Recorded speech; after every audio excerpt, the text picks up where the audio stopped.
Chapitre 20. Troisième vol de Belzébuth vers la planète Terre. Après une légère pause, Belzébuth reprit. Cette fois-ci, je ne restais pas longtemps sur la planète Mars.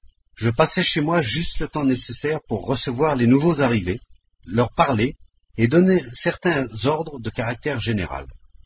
Une fois libéré de ces obligations, je redescendis sur ta planète dans l'intention d'y poursuivre mon dessein, qui était de déraciner chez ces étranges êtres tricentriques l'épouvantable coutume de détruire l'existence d'êtres aux divers systèmes de cerveau, comme s'il s'agissait là d'une œuvre divine.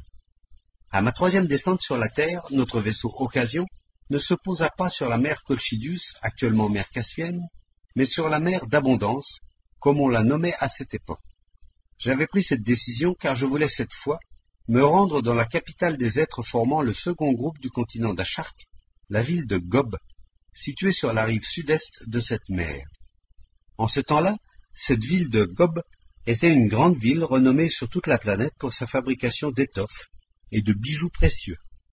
Elle s'étendait sur les deux rives de l'embouchure d'un grand fleuve nommé Keriachi, qui prenait sa source dans les montagnes à l'est du pays et venait se jeter dans la mer d'Abondance. À l'ouest, cette mer recevait un autre grand fleuve du nom de Nariachi. Et c'est principalement dans les vallées de ces deux grands fleuves qu'existaient les êtres appartenant au second groupe du continent d'Achark. Si tu veux, mon cher enfant, je te raconterai l'histoire de ces êtres, dit Belzébuth à Hassin. Oui, grand-père, oui, je t'écouterai avec tant d'intérêt, et je t'en serai si reconnaissant. Alors Belzébuth commença. Il y a bien longtemps, c'était avant la période à laquelle se rapporte mon récit, avant même la seconde grande catastrophe subie par cette malheureuse planète, à l'époque où le continent Atlantide était encore au faîte de sa splendeur. Un être tricentrique ordinaire de ce continent découvrit, comme me l'apprirent plus tard mes investigations, que la corne pilée d'un être de certaines formes extérieures nommé Pirmaral était un remède très efficace contre toutes sortes de maladies. Par la suite, divers originaux répandirent largement cette découverte sur ta planète. En même temps se cristallisait peu à peu, dans la raison des êtres ordinaires, un facteur d'initiative tout à fait illusoire, qui devait contribuer plus tard à constituer dans la présence générale de tous tes favoris, et surtout des contemporains, la raison dont ils disposent actuellement dans leur existence de veille, et déterminer pour une bonne part leurs fréquents changements de conviction. Sous l'action de ce facteur, cristallisés dans leur présence, les êtres tricérébraux de cette époque prirent l'habitude d'administrer de ces cornes pilées à tous leurs malades, comme disent tes favoris. Il n'est pas sans intérêt de remarquer que l'on trouve encore là-bas des Pirmarals, mais les êtres actuels les classent simplement dans la catégorie d'êtres qu'ils nomment serfs, sans leur donner de nom particulier. Or, mon enfant, les êtres d'Atlantide, ayant détruit quantité de ces Pirmarals ou serfs, pour s'emparer de leurs cornes, il n'en resta bientôt plus un seul. Alors, certains êtres d'Atlantide, qui avaient fait de cette chasse leur profession, partirent à leur recherche sur d'autres continents et d'autres îles. Cette chasse présentait de grandes difficultés. Il fallait de nombreux rabatteurs pour capturer les Pirmarals. Aussi ces professionnels se faisaient-ils aider par toute leur famille. Et un beau jour, plusieurs de ces familles s'étant réunies s'en allèrent chasser les Pirmarals sur le continent lointain d'Iranan, qui, après la seconde catastrophe au cours de laquelle il fut bouleversé, fut appelé continent d'Achark, et que tes favoris nomment aujourd'hui l'Asie. Pour mieux situer mes récits ultérieurs, tu dois savoir qu'au cours de la seconde catastrophe terrestre, certaines parties du continent d'Iranan furent englouties par suite de diverses perturbations dans les profondeurs de la planète. À leur place émergèrent d'autres terres fermes, ce qui le modifia considérablement, et sa superficie devint alors presque égale à celle du continent Atlantide avant sa disparition. Ainsi donc, mon enfant, ce groupe de chasseurs, poursuivant avec leur famille des troupeaux de Pirmarals, arriva sur les bords de cette étendue d'eau qui reçut plus tard le nom de mer d'Abondance. Et cette mer, au rivage fertile et enchanteur, leur plut à tel point qu'ils ne voulurent plus revenir sur le continent Atlantide et se fixèrent dès lors en ces lieux. À cette époque, ce pays était en effet si merveilleux et si subtalinalmien pour l'existence éthrique ordinaire qu'il devait forcément séduire tout être tant soit peu doué de pensée. Sur cette terre existaient alors d'innombrables troupeaux de ces êtres bicérébraux nommés Pirmaral. De plus, tout autour de cette étendue d'eau poussait une végétation exubérante et quantité d'arbres dont les fruits servaient alors à tes favoris d'aliment principal pour leur première nourriture éthrique. Ces rivages étaient également peuplés d'une telle multitude d'êtres unicérébraux et bicérébraux appelés oiseaux que lorsqu'ils volaient par bandes, le ciel en était tout obscurci, comme il disait. Dans les eaux de cette mer d'abondance, située au centre du pays, les poissons proliféraient tellement qu'on pouvait presque les attraper à la main. Quant au sol même du littoral et des vallées où coulaient ces deux grands fleuves, la moindre de ces parcelles était si fertile qu'on aurait pu y faire pousser n'importe quoi. Bref, tout ce pays et son climat plurent à tel point aux chasseurs et à leurs familles que personne ne voulut plus retourner sur le continent Atlantide. Ils s'établirent donc en ces lieux, s'adaptèrent très vite aux conditions environnantes, se multiplièrent et menèrent dès lors, comme on dit, une existence idyllique. Je dois maintenant te faire part d'un rare concours de circonstances qui eut plus tard d'importantes répercussions, aussi bien pour les ancêtres de ce second groupe que pour leur postérité la plus lointaine. À l'époque où les chasseurs de Pirmaral décidèrent de se fixer sur les rivages de la mer d'Abondance, il s'y trouvait déjà un être fort important du continent Atlantide qui appartenait, en qualité d'astrosauveur, à une société savante, telle que l'on en vit et que l'on n'en verra sans doute jamais plus sur la Terre. Cette société savante portait le nom d'Akladdan. La raison qui avait amené cet Akladdané sur les bords de la mer d'Abondance était la suivante. Juste avant la seconde catastrophe, les vrais savants d'Atlantide, fondateurs de cette réellement grande société d'Akladdan, se rendirent compte que quelque chose de très grave allait bientôt se passer sur leur planète. Ils se mirent donc à observer attentivement tous les phénomènes de la nature environnante, mais, malgré leurs efforts, ils ne purent comprendre ce qui allait se produire. Un peu plus tard, ils envoyèrent certains de leurs membres sur d'autres continents et d'autres îles, dans l'espoir d'élucider par leurs observations générales quel était ce péril imminent. Il leur fallait étudier non seulement les processus naturels de la planète Terre, mais tous les phénomènes célestes, comme ils disaient. L'un d'entre eux, cet être important dont je viens de parler, ayant choisi pour ses observations le continent d'Iranan, y avait émigré avec ses serviteurs et s'était fixé sur les bords de cette étendue d'eau nommée plus tard mer d'abondance. Or donc, ce membre savant de la société Akladdan, ayant un jour rencontré sur les rivages de cette mer quelques-uns de nos chasseurs, apprit d'eux qu'ils venaient aussi du continent Atlantide. Il en éprouva naturellement la plus grande joie, et ils se lièrent d'amitié. Aussi, lorsque le continent Atlantide se fut abîmé dans les profondeurs de la planète, ce savant Akladdané, ne sachant plus où retourner, resta avec les chasseurs dans ce pays qui devait être nommé Maral Places. Par la suite, ce savant fut élu chef par le groupe de chasseurs, parce qu'il était le plus sensé. Et plus tard encore, ce membre de la grande société Akladdan épousa la fille d'un chasseur, nommé Rimala, formant ainsi la souche de ce second groupe du continent d'Achark, ou d'Asie comme il se nomme aujourd'hui. Beaucoup de temps s'écoula. Dans ce pays, des générations d'êtres tricérébraux naquirent et disparurent. Là, comme partout ailleurs, et le niveau général du psychisme de ce groupe d'êtres terrestres s'élevait ou s'abaissait suivant les époques. Ces êtres se multiplièrent et se répandirent progressivement dans le pays, se fixant de préférence, comme je te l'ai déjà dit, sur les rivages de la mer d'Abondance et dans les vallées des deux grands fleuves qui venaient s'y jeter. C'est seulement beaucoup plus tard qu'ils formèrent au sud-est de la mer un centre d'existence collective qu'ils appelèrent ville de Gob, et cette ville devint le principal lieu de résidence de leur chef, auquel ils furent les premiers à donner le nom d'empereur. La fonction d'empereur y devint héréditaire. Elle remontait au premier chef qu'ils avaient élu, ce membre savant de la société des Akalddanais. Pendant la période à laquelle se rapporte maintenant mon récit, l'empereur des êtres de ce groupe était le petit-fils de l'arrière-petit-fils de ce savant. Il portait le nom de Cognution. Mes recherches et investigations détaillées me révélèrent par la suite que pour déraciner un mal terrorisant surgi parmi les êtres devenus ses sujets par la volonté du destin, cet empereur Cognution avait su prendre une mesure très sage et très bienfaisante. Voici quelle avait été l'origine de cette mesure très sage et très bienfaisante. Un jour, cet empereur Cognution constata que les êtres de sa communauté devenaient de moins en moins aptes au travail tandis que se multipliaient le vol, la violence, les scandales et maints autres incidents qui ne s'étaient jamais produits auparavant, si ce n'est en des cas exceptionnels. Ces constatations surprirent et attristèrent l'empereur Connution, qui se mit à réfléchir longuement et résolut de déceler la cause de ce phénomène si affligeant. Après de longues observations, il comprit enfin que cette cause était la nouvelle habitude prise par les êtres de sa communauté de mastiquer la graine d'une plante qui se nommait alors Gulgulian. Cette formation susplanétaire fleurit encore aujourd'hui là-bas, et ceux de tes favoris qui s'estiment très instruits la nomment Papaverum, et les autres, tout simplement, fleurs de pavot. Les êtres de Maral-Plessis avaient alors une passion pour les graines de cette formation susplanétaire, du moins pour celles qui avaient été récoltées pendant la période dite de maturation.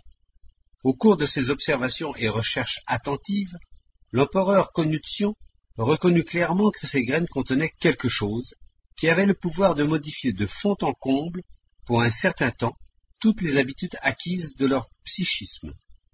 Il se mettait alors à voir, comprendre, sentir, ressentir et agir tout à fait autrement qu'il n'était accoutumé à le faire. Ainsi, un corbeau leur semblait être un pan, un baquet d'eau une mer, un son strident de la musique. Il prenait la bienveillance pour de l'hostilité, une insulte pour de l'amour, et ainsi de suite. Après s'en être bien convaincu, l'empereur Connution dépêcha aussitôt en tout lieu quelques sujets fidèles, choisis parmi ses proches, afin d'interdire sévèrement, en son nom, aux êtres de sa communauté, de mastiquer les graines de cette plante. En outre, il avait prévu des sanctions et des châtiments pour ceux qui transgresseraient ses ordres. Sous l'effet de ces mesures, la mastication des graines sembla diminuer au pays de Maral-Plessis. Mais on s'aperçut bientôt qu'elle ne diminuait qu'en apparence. En réalité, le nombre des masticateurs augmentait sans cesse. Voyant cela, le sage empereur Connution résolut de sévir plus durement encore contre les rebelles. Il fit renforcer la surveillance sur ces sujets et redoubler de rigueur dans l'exécution des châtiments. Il se mit à parcourir la ville de Gob, interrogeant lui-même les coupables et leur infligeant diverses punitions morales et corporelles. Mais les résultats désirés n'étaient toujours pas obtenus. Le nombre des masticateurs allait sans cesse croissant, tant dans la ville de Gob que dans l'ensemble des territoires qui lui étaient soumis, et d'où affluaient chaque jour de nouveaux rapports. Il devint alors évident que de nombreux êtres tricérébraux qui auparavant ne s'étaient jamais livrés à cette mastication se mettaient maintenant à le faire, poussés par la seule curiosité, une des particularités du psychisme des êtres tricérébraux de la planète qui te plaît tant, c'est-à-dire uniquement pour connaître l'effet de ces graines, dont l'emploi était défendu et puni par l'empereur avec tant de rigueur et d'opiniâtreté. Soulignons à ce propos que cette curiosité propre au psychisme de tes favoris, et qui avait commencé à se cristalliser aussitôt après le désastre de l'Atlantide, ne fonctionnait chez aucun des êtres des époques passées aussi intensément que chez les êtres tricérébraux actuels de là-bas, qui en ont, ma foi, plus encore que les Tusuk n'ont de poils. Or, mon enfant, lorsque le sage empereur Connution se fut enfin convaincu qu'il était impossible de déraciner par la crainte des châtiments cette passion de mâcher les graines de Gulgulian, et qu'il eut reconnu que le seul résultat obtenu avait été la mort d'un petit nombre de coupables, il suspendit toutes les mesures prises et se remit à réfléchir sérieusement pour trouver quelque autre moyen plus efficace de détruire ce mal si néfaste à sa communauté.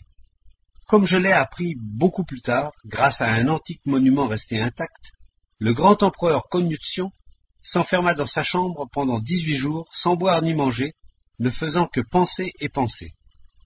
L'empereur Connution, d'après mes recherches ultérieures, était d'autant plus désireux de trouver ce moyen que les affaires de sa communauté allaient alors de mal en pis. Les êtres qui s'adonnaient à cette passion ne travaillaient presque plus. Les rentrées du trésor avaient cessé et la faillite semblait inévitable.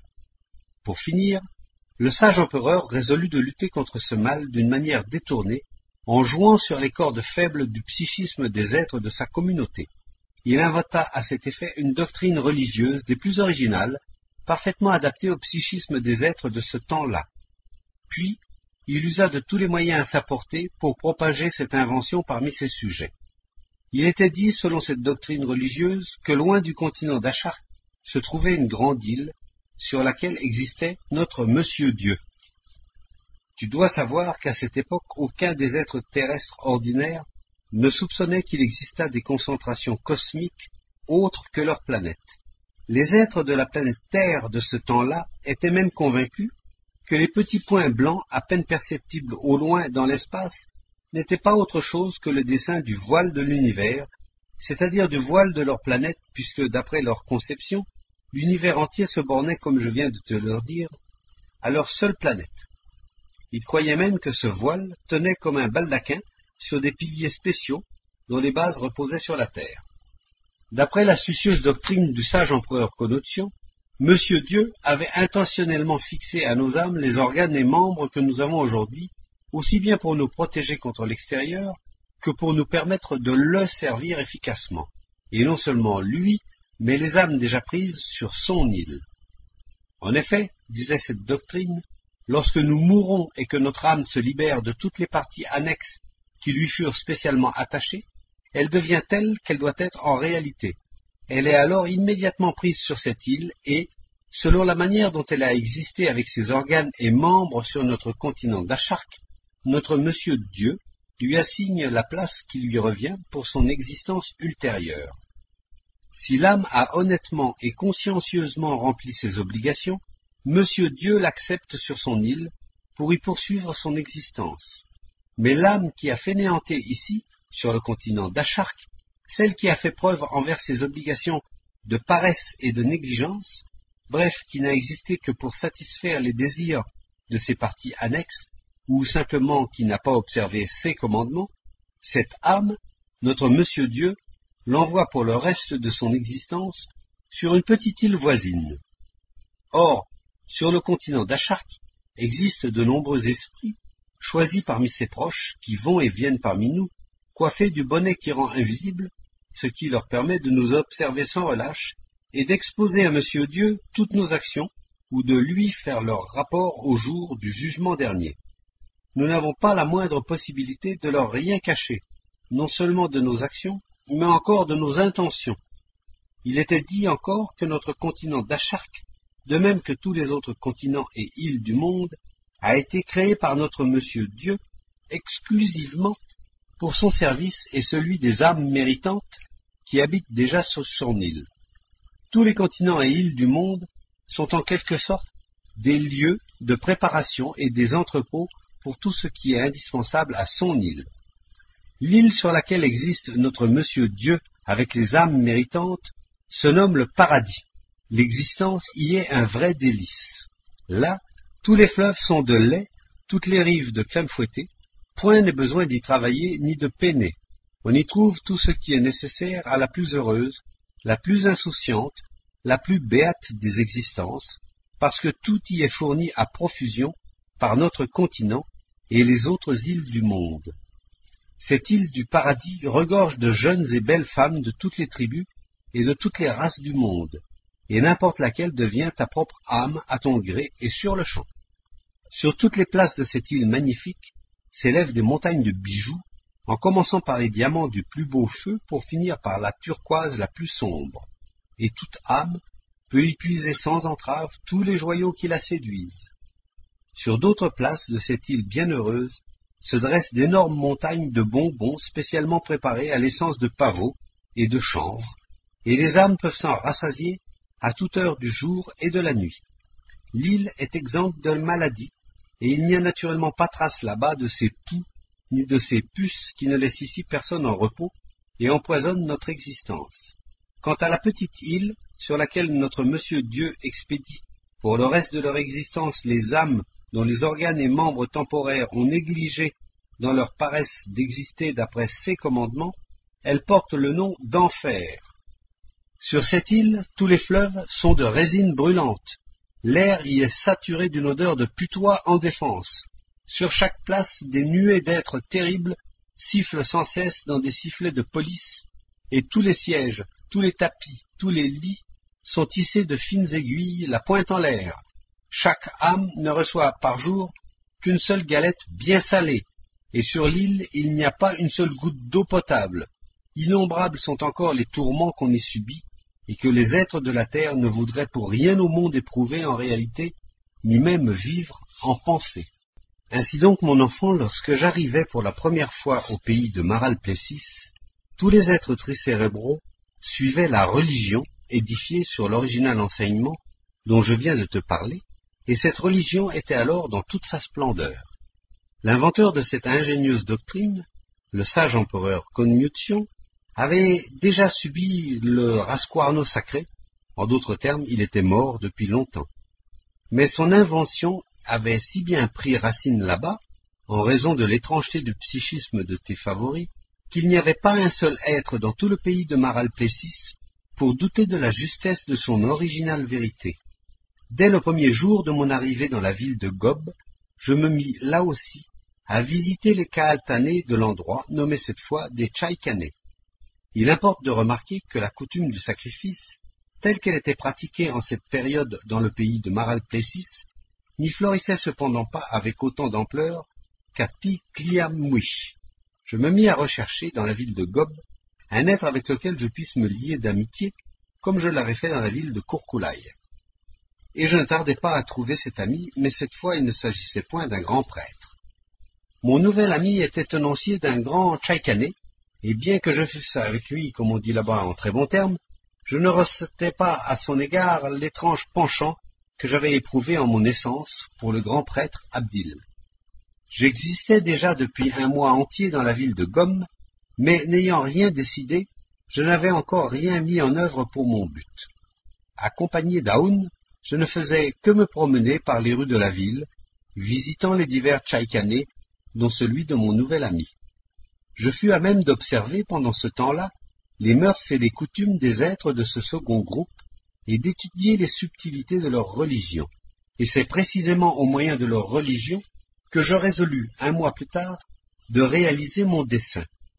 Après mûre réflexion, je décidai d'ajouter quelque chose à l'enseignement religieux existant là-bas, comptant bien répandre mes nouvelles idées parmi eux, comme l'avait fait le sage empereur Confucius. J'inventai donc que les esprits coiffés du bonnet qui rend invisible, et qui, selon l'enseignement de cette grande religion, surveillent nos actions et nos pensées, sont tout simplement les êtres d'autres formes qui existent au milieu de nous. Ce sont eux qui nous épient et vont tout rapporter à notre Monsieur Dieu. Et nous, les hommes, non seulement nous ne leur témoignons point le respect et la vénération qui leur sont dus, mais nous allons jusqu'à détruire leur existence, tant pour notre nourriture que pour les offrir en sacrifice. Je soulignais tout particulièrement dans mes sermons qu'il ne fallait point détruire en l'honneur de Monsieur Dieu l'existence d'êtres d'autres formes, mais bien au contraire, tâcher d'acquérir quelque mérite à leurs yeux et leur adresser des prières pour qu'au moins ils n'aillent pas rapporter à Monsieur Dieu les petites manifestations indésirables que nous commettons sans le vouloir. Je me mis à propager cette idée complémentaire par tous les moyens possibles, mais bien entendu très prudemment. Pour commencer, je me servis à cette fin de mon nouvel ami le tenancier du Chaïkané. Il faut dire que son Chaïkané était un des plus grands de la ville et devait sa renommée à certains liquides rougeâtres fort appréciés des êtres de la terre.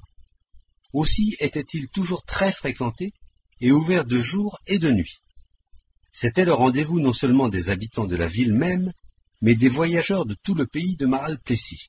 Je deviens bientôt habile à convaincre tous les clients du Chaïkané, les uns en leur parlant à part, les autres en les prenant par groupe. Mon nouvel ami, le propriétaire du Chaïkané, avait une foi si grande en mon invention que les remords ne lui laissaient aucun repos. Il se tourmentait sans cesse et se repentait amèrement de son attitude irrespectueuse envers les êtres de formes diverses et des traitements qu'il leur avait infligés. Devenant de jour en jour zélateur plus fervent de ma doctrine, non seulement il aida à la propager en son propre Chaïkané, mais il se mit de lui-même à fréquenter les autres Chaïkanés de la ville pour y proclamer la vérité qui l'oppressait. Il prêchait sur les places de marché et visita même plusieurs fois à cette fin aux environs de la ville de Gob quelques-uns des lieux saints, déjà nombreux à cette époque, qui avaient été consacrés eux aussi à la mémoire de quelqu'un ou en l'honneur de quelque chose. Il est intéressant de remarquer ici que les récits qui sont à l'origine de la croyance en un lieu saint viennent ordinairement de certains êtres terrestres qu'on appelle des menteurs. La maladie du mensonge est largement répandue là-bas. On ment sur la planète Terre consciemment et inconsciemment. Consciemment lorsque l'on escompte de ce mensonge un bénéfice quelconque, inconsciemment lorsqu'on est atteint d'une maladie nommée là-bas hystérie. Le propriétaire du Tchaïkané ne fut pas le seul à m'apporter une aide inconsciente. Plusieurs autres êtres de la ville de Gob, devenus pendant ce temps-là eux aussi de fervents adeptes de ma théorie, se joignirent à lui, et bientôt tous les êtres de ce second groupe asiatique se mirent avec ardeur à propager mon invention et à se la démontrer les uns aux autres comme une indiscutable vérité qui venait de leur être révélée. Le résultat fut que non seulement les sacrifices diminuèrent en pays de Maralplessis, mais que les êtres de formes diverses y reçurent désormais un traitement sans précédent. Nous fûmes bientôt témoins de scènes si comiques que moi-même, l'auteur de cette invention, je ne pouvais me retenir de rire. On assistait par exemple à des bouffonneries de ce genre. Un honorable et riche marchand de la ville de Gob se rend un matin à son magasin sur son âne. En route, une foule d'êtres se précipite sur cet honorable marchand, le jette à bas de sa monture et le bat comme plâtre pour avoir osé s'asseoir sur un âne. Puis, avec de profonds saluts, la foule escorte l'animal où qu'il lui plaise d'aller. Ou bien c'est un bûcheron qui conduit au marché son char à bœufs chargé de bois. Il est aussitôt lui aussi jeté à terre et malmené, tandis que ses bœufs sont délicatement dételés et se promènent où bon leur semble, suivis d'un cortège respectueux. Et si la foule vient à rencontrer le char en un endroit de la ville où, laissé sur place, il pourrait gêner la circulation, les citadins le traînent eux-mêmes jusqu'au marché et l'y abandonnent à son sort. Mon invention fit aussi apparaître dans la ville de Gob des coutumes absolument nouvelles. Celle, par exemple, d'installer sur toutes les places et à tous les carrefours de la ville une auge où tous les habitants venaient déposer le matin les meilleurs morceaux de leur table pour les chiens et autres bêtes errantes, et celle d'aller au lever du soleil jeter dans la mer d'abondance toutes sortes de nourriture pour les êtres nommés poissons. Mais la coutume la plus originale consistait à toujours prêter attention aux voix des êtres unis et bicérébraux de formes diverses. Dès qu'ils les entendaient, ils se mettaient à chanter les louanges de leur Dieu dans l'espérance de leurs bienfaits.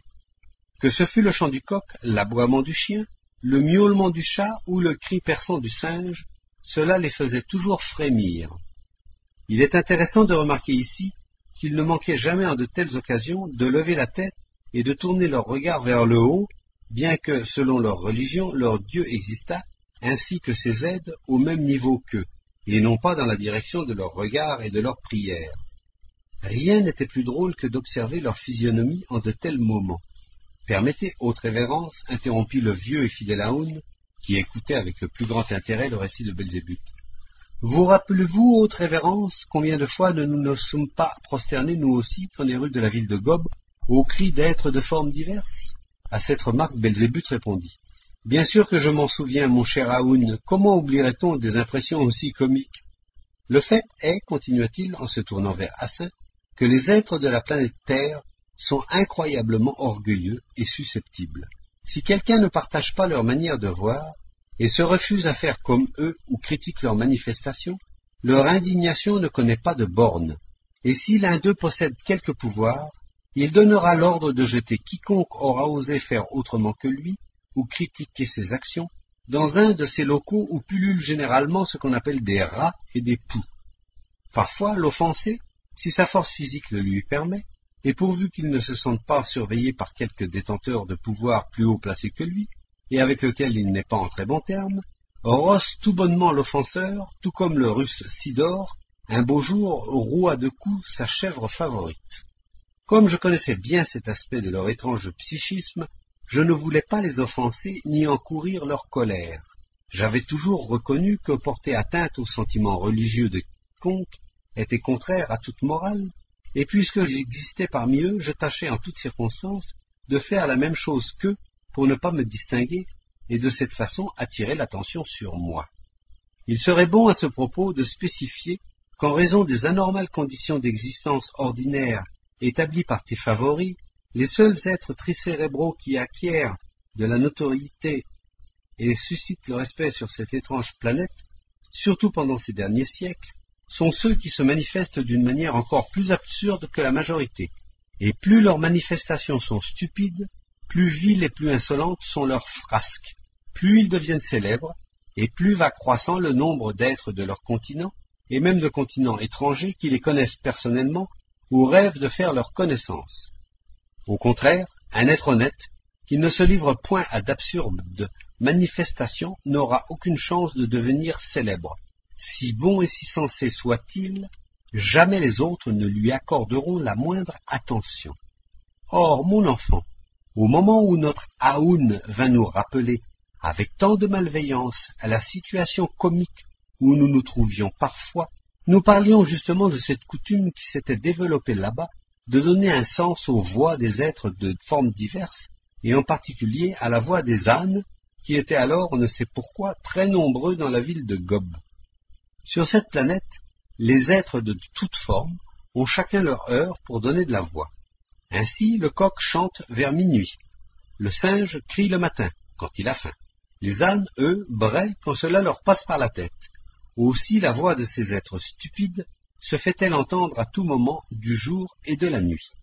Or, il fut décrété, dans la ville de Gob, que tous ceux qui entendraient résonner la voix d'un âne tomberaient aussitôt prosternés et chanteraient les louanges de leurs dieux et de leurs idoles vénérées. Et je dois dire que les ânes ont une voix très sonore, et que leur braiement s'entend de fort loin. Ainsi donc, lorsque, nous promenant par les rues de la ville de Gob, nous apercevions les citadins prosternés au moindre braiement d'un âne, nous nous prosternions également pour ne pas nous faire remarquer. Et c'est cette drôle d'habitude qui, je le vois maintenant, réjouissait tant notre vieil Aoun. As-tu observé, mon cher Hassin, avec quel plaisir venimeux et satisfait notre bon vieux est venu me rappeler, après tant de siècles, la situation comique dans laquelle je me trouvais alors. Ayant dit, Belzébuth, avec un sourire, reprit le fil de son récit. Il est superflu d'ajouter qu'en ce second centre de culture du continent d'Achark, la coutume des sacrifices cessa complètement. Si par exception le fait se reproduisait, les êtres de ce groupe châtiaient eux-mêmes sans pitié les coupables. Ayant acquis la conviction d'avoir réussi à déraciner pour longtemps, parmi les êtres du second groupe du continent d'Achark, la coutume d'offrir des sacrifices, je résolus de partir. Mais comme je pensais de toute façon visiter les autres grands centres peuplés par les êtres de Maralplessis, je décidai, à cette intention, de remonter la vallée du fleuve Nariachi. Peu après avoir pris cette décision, nous naviguâmes, Aoun et moi, vers l'embouchure du fleuve. À chacune de nos escales, nous nous convainquîmes que les êtres de la ville de Gob y avaient déjà transmis ces mêmes coutumes nouvelles et ces mêmes conceptions relatives aux offrandes de sacrifice par la destruction de l'existence d'êtres de formes diverses. Nous arrivâmes finalement en une petite ville nommée Argenia, considérée à ce temps-là comme l'endroit le plus reculé du pays de Maralplessis. Cette ville était habitée par de nombreux êtres de ce second groupe asiate, dont la principale occupation consistait à extraire de la nature la pierre que l'on appelle turquoise. Dans la petite ville d'Argenia, je me mis, comme à l'ordinaire, à fréquenter les divers tchaïkanés, poursuivant là comme ailleurs les efforts nécessaires à l'accomplissement de mon dessein.